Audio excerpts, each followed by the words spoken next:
பிதா சுதன் பரிசுத்த ஆவியின் பெயராலே ஆமேன். திருப்பாடல்கள் புத்தகத்தில் இருந்து வாசகம். அதிகாரம் 71, இறைவார்த்தை 9. முதிர் வயதில் என்னை தள்ளிவிடாதேயும், என் ஆற்றல் குன்றும் நாளில் என்னை கைவிடாதேயும். ஆண்டவரின் அருள்வாக்கு. இறைவா உமக்கு நன்றி. கிறிஸ்துவுக்குள் பிரியமான என் அன்பு சகோதர சகோதரிகளே, நற்கருணை நாதருடைய பக்தர்களே, நற்கருணை நாதரை இடைவிடாமல் வழிபாட்டு கொண்டு இருக்கக்கூடிய அன்பு சகோதர சகோதரிகளே, ஒவ்வொரு நாளும் தவறாமல் திருப்பலிக்கு கடந்து சென்று ஆண்டவருடைய திரு உடலை உங்களுடைய உள்ளத்தில் சுமந்து கொண்டு இருக்கக்கூடிய அன்பர்களே, உங்கள் அனைவரையும் நற்கருணை நாதர் தாமே இந்த நாளில் ஆசீர்வதிப்பாராக. ஏனென்றால் அவருடைய கரத்திலிருந்து மட்டுமே நிரந்தரமான ஆசீர்வாதத்தை நாம் பெற்றுக்கொள்ள முடியும். இந்த உலகத்தில் நமக்கு நடக்கக்கூடிய காரியங்கள் எல்லாமே ஒரு டெம்பரவரி ஆன ஆசீர்வாதம் என்பதை நாம் புரிந்து இருக்க வேண்டும். அது நிரந்தரமான ஆசீர்வாதம் கிடையாது. ஆனால் ஆண்டவராகிய இயேசு கிறிஸ்து நம்மோடு தங்கி இருக்கும் பொழுது அனுதினமும் நம்முடைய வாழ்க்கையிலே அற்புதங்களும் அடையாளங்களும் நடக்கின்றன. எனவே அவரை நாம் தேடி வரும் பொழுது, அவருடைய பாதத்தில் அமர்ந்து ஜெபிக்கக்கூடிய வேளையிலே விசுவாசத்தோடும் நம்பிக்கையோடும் உற்சாகத்தோடும் அவருடைய திரு சமூகத்தில் அமர்ந்து இருக்கக்கூடிய வேளையிலே அவர் நம்மளுடைய கூக்குரலை கேட்பார். பிரியமானவர்களே, இந்த நாளிலே ஒரு பக்தனுடைய, தாவீதுடைய ஒரு அழுகுரலை இந்த நாளிலே நம்மால் கேட்க முடிந்தது. என் ஆற்றல் குன்றும் நாளில் என்னை கைவிடாதேயும் என்றும் தாவீது ஆண்டவரை நோக்கி ஜெபிக்கின்றார், ஆண்டவரிடம் புலம்புகின்றார்.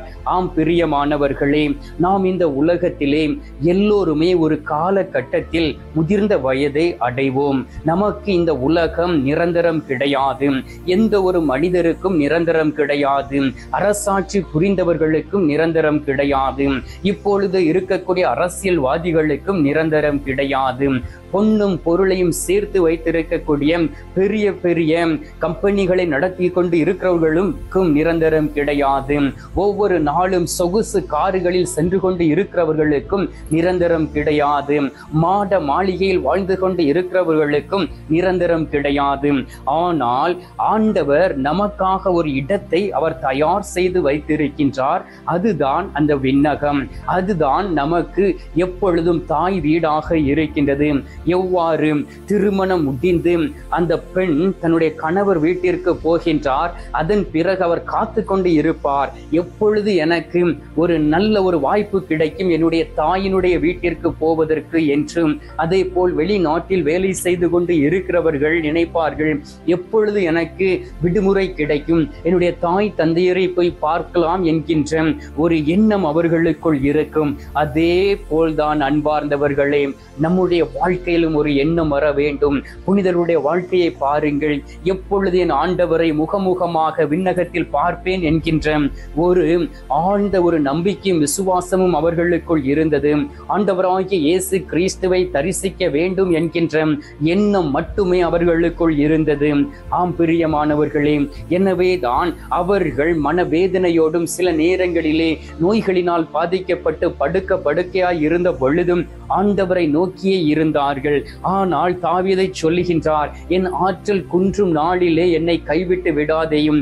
ஏனென்றால் நான் வாழ்ந்த இந்த நாட்களிலே நீர் என்னை பலப்படுத்தினீர், நீர் என்னை உயர்த்தினீர், எனக்கு வெற்றியை கொடுத்தீர். என்னுடைய ஆற்றல் குன்றி போய்விட்டது என்றால் என்னுடைய எதிரிகள் என்னை எள்ளி நகையாடுவார்கள், என்னுடைய பிள்ளைகள் என்னை ஏற்றுக்கொள்ள மாட்டார்கள். எனவே ஆண்டவரே என்னை தாங்கிக் கொள்ளும் என்று ஆண்டவரை நோக்கி அவர் ஜெபிக்கின்றார், ஒரு ஜெபத்தை ஏறெடுக்கின்றார். இதே போல் நம்முடைய தாய் தகப்பனும் கூட முதிர்ந்த வயதை அடைந்த பிறகு இவ்வாறு ஜெபித்திருக்கலாம். தன்னுடைய பிள்ளைகளை ஆசீர்வதித்து ஜெபித்திருக்கலாம். எப்படி ஜெபித்திருப்பார்கள் தெரியுமா? ஆண்டவரே, முதிர்ந்த வயதில் இருக்கக்கூடிய எங்களை என்னுடைய பிள்ளைகள் கைவிட்டு விடக் கூடாது என்கின்ற ஒரு எண்ணம் அவர்களுக்குள் இருந்திருக்கலாம். ஆம் பிரியமானவர்களே, ஆற்றல் குன்றும் நாளிலே என்னை கைவிட்டு விடாதேயும் என்று சொன்ன நம் ஆண்டவராகிய இயேசு கிறிஸ்துவினுடைய ஆண்டவருடைய வாழ்க்கையை நாம் பார்க்க முடிகின்றோம். எப்படி தெரியுமா? கல்வாரி சிலுவையில் தொங்கிக் கொண்டிருந்த பொழுது என் இறைவா ஏன் என்னை கைவிட்டீர் என்றும் திருப்பாடல்கள் 22வது அதிகாரம் 1வது இறை வார்த்தையிலே நம்மால் வாசிக்க முடியும். ஆம் அன்பார்ந்தவர்களே, அதே போல்தான் ஒவ்வொருவரும் முதிர்ந்த வயதை அடையும் பொழுது எண்ணிக்கொண்டு இருக்கிறார்கள். வாசித்து பாருங்கள், திருப்பாடல்கள் 90வது அதிகாரம் 10வது இறை வார்த்தையில் சொல்லப்பட்டு இருக்கின்றது.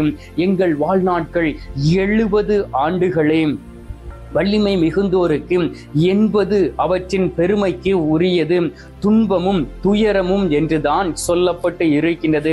ஆம் பிரியமானவர்களே, நாம் பார்க்கின்றோம் இந்த உலகத்திலே 70 வயது ஆன உடனே சோர்ந்து போய் விடுகிறார்கள். இப்பொழுது 80 வயது 90 வயது வரை இருக்கலாம். அவர்கள் எப்பொழுது என்னுடைய வாழ்நாள் முடியும், எப்பொழுது நான் ஆண்டவரை சந்திப்பேன் என்கின்ற ஒரு எண்ணத்தோடும் இருக்கலாம். பிரியமானவர்களே, எனவேதான் ஆண்டவர் நம்மை கைவிட்டு விடக்கூடாது என்பதற்காக அவரை நோக்கி நாம் செபிக்கக்கூடியவர்களாக இருக்க வேண்டும். ஆண்டவரை தேட வேண்டும். இளமை பருவத்தில் தேடாமல் இருக்கலாம். திருமணமான பிறகு வேலை என்று சொல்லி குடும்பத்தை காக்க வேண்டும், குடும்பத்தினுடைய தேவைகளை சந்திக்க வேண்டும், பிள்ளைகளை படிக்க வைக்க வேண்டும், பிள்ளைகளுக்குரிய உரிமைகளை நாம் கொடுக்க வேண்டும் என்று சொல்லி நீங்கள் நினைத்திருக்கலாம். உங்களை பார்த்துதான் ஆண்டவர் சொல்லுகின்றார், என் மகனே மகளே, இதுவரை நீர் அலைந்து திரிந்தது போதும், இந்த நாளிலாவது என்னை தேட மாட்டாயாம், நான் உன்னை கைவிட மாட்டேன் என்று சொல்லுகின்றார். பாருங்கள், திருப்பாடல்கள் 38வது அதிகாரம் 21வது இறை வார்த்தையில் சொல்லப்பட்டு இருக்கின்றது. ஆண்டவரே என்னை கைவிடாதேயும், என் கடவுளே என்னை விட்டு அகன்று விடாதேயும் என்று அழகாக சொல்லுகின்றார். ஆண்டவர் நம்மை கைவிட்டு விட்டார் என்றால் நம்மால் இந்த உலகத்தில் வாழ்ந்திருக்க முடியாது. ஆண்டவர் நம்மை கைவிட்டு விட்டார் என்றால் நம்மால் இந்த உலகத்தில் ஒரு நாளும் பிரகாசிக்க முடியாது. பிரியமானவர்களே, எனவே நமக்கு நன்மைக்கு பதிலாக தீமை செய்தவர்களை பொறுத்து அவர்களை ஆசீர்வதித்து ஜெபிப்பவர்களாக இருக்க வேண்டும். எனவே துன்பங்கள் வரும் பொழுது அந்த துன்பங்களை ஆண்டவரிடம் ஒப்புக் கொடுத்து ஜெபிக்கக்கூடியவர்களாக இருக்க வேண்டும். என்னுடைய வாழ்க்கையிலும் எவ்வளவோ துன்பங்கள் உண்டு, எவ்வளவோ பாடுகளை சந்தித்து இருக்கின்றேன். தேவையில்லாத குற்றச்சாட்டுகளை என் மீது சுமத்தினார்கள். எனக்கு எதிராக கடிதங்களை எழுதி என்னுடைய குணநலங்களை பற்றி தவறாக ஒவ்வொருவரும் சொல்லி என்னை அவமானப்படுத்தினார்கள். இன்று வரை என் ஆண்டவர் என்னை தலை குனிய வைக்கவில்லை. தலை நிமிர்ந்து நடக்கத்தான் எனக்கு பலத்தை கொடுத்திருக்கின்றார். ஏனென்றால் ஒவ்வொரு நாளும் என்னை படைத்து உருவாக்கி இந்த குருத்துவ வாழ்வுக்கு என்னை அழைத்த என் ஆண்டவராகிய இயேசு கிறிஸ்து எனது நடுவில் இருக்கின்றார். பிரியமானவர்களே, எனவே என்னுடைய ஆற்றல் குன்றக்கூடிய வேளையிலும் அவர் என்னை கைவிட மாட்டார். கண்ணீரோடு இருந்த நேரத்தில் அவர் என்னுடைய கண்ணீரை துடைத்ததை என்னால் உணர்ந்து கொள்ள முடிந்தது. எனவே அதே அற்புதங்களையும் அடையாளங்களையும் உங்களுடைய வாழ்க்கையில் செய்வார் அல்லவா? நீங்கள் இந்த நாளிலே கண்ணீரோடு விதைத்தீர்கள் என்றால் அக்களிப்போடு அறுவடை செய்வீர்கள் என்று திருப்பாடல்கள் 126:5 சொல்லப்பட்டு இருக்கின்றது. எனவே அதிகமாய் நீங்கள் பிள்ளைகள் மீது அன்பு வைத்து பாசத்தை ஊட்டி வளர்ந்து இருக்கிறீர்கள். ஆனால் அவர்கள் உங்களை பார்க்காதபடி உங்களை விட்டு வழி விலகி சென்றிருக்கலாம், உங்களை வேதனை அடைய செய்திருக்கலாம், தவறான பாதையில் நடந்து கொண்டு இருக்கலாம், குடி பழக்க வழக்கங்களுக்கு அடிமையாகி தன்னையே இழந்து கொண்டு இருக்கலாம். நற்கருணை நாதராய் இருக்கக்கூடிய நம் ஆண்டவராகிய இயேசு கிறிஸ்து உங்களை இந்த நாளில் சந்திக்க போகின்றார். எனவே பிள்ளைகளை விட தந்தையர் ஆண்டவர் மிகுதியாக மேன்மைப்படுத்தி உள்ளார் என்று சீராக் 3வது அதிகாரம் 2வது இறை வார்த்தையில் சொல்லப்பட்டு இருக்கின்றது.